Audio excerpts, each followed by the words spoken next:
மேகதாடு அந்த விவகாரத்தில் போர்க்கால அடிப்படையில் தமிழ்நாடு அரசு நடவடிக்கை எடுக்க வேண்டும் என்று பாமக தலைவர் அன்புமணி வலியுறுத்தியுள்ளார். சென்னை தலைமைச் செயலகத்தில் நீர்வளத்துறை அமைச்சர் என் ஆனந்தை சந்தித்து பேசிய அவர் செய்தியாளர்களுக்கு பேட்டியளித்தார். இந்த சந்திப்பு குறித்து பேசிய அன்புமணி தமிழ்நாட்டின் நீர் மேலாண்மை குறித்து ஆலோசனைகளை வழங்கியதாக குறிப்பிட்டார்.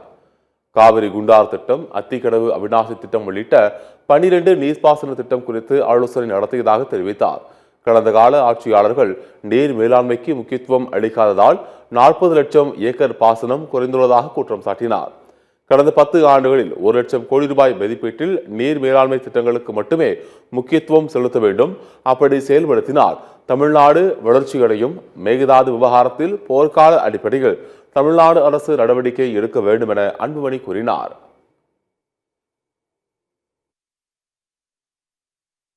முதலமைச்சர் தலைமையில் ஒரு அனைத்து கட்சி கூட்டம் போடணும். மேகதாது பிரச்சனைக்காக கூட்டம் போட்டு அதுக்கு பிறகு அனைத்து கட்சி தலைவர்கள் மட்டுமல்ல, அனைத்து சட்டமன்ற குழு தலைவர்களோ சட்டமன்ற உறுப்பினர்களோ அத்துணை நாடாளுமன்ற உறுப்பினர்களோ டெல்லிக்கு அழைத்து சென்று பிரதமர் அவர்களை சந்தித்து அழுத்தம் கொடுத்து வலியுறுத்தி, நீர்வளத்துறை அமைச்சரை சந்தித்து வலியுறுத்தி இதை திட்டத்தை நிறுத்தணும்னு, அதை உடனடியாக செய்யணும்னு ஆலோசனை கொடுத்துருக்குறோம்.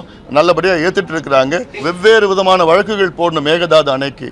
அந்த எதிரான ஏன்னா 12,500 ஏக்கர் காட்டு அழித்து மேகதாது அணை கட்ட திட்டமிட்டிருக்கிறாங்க.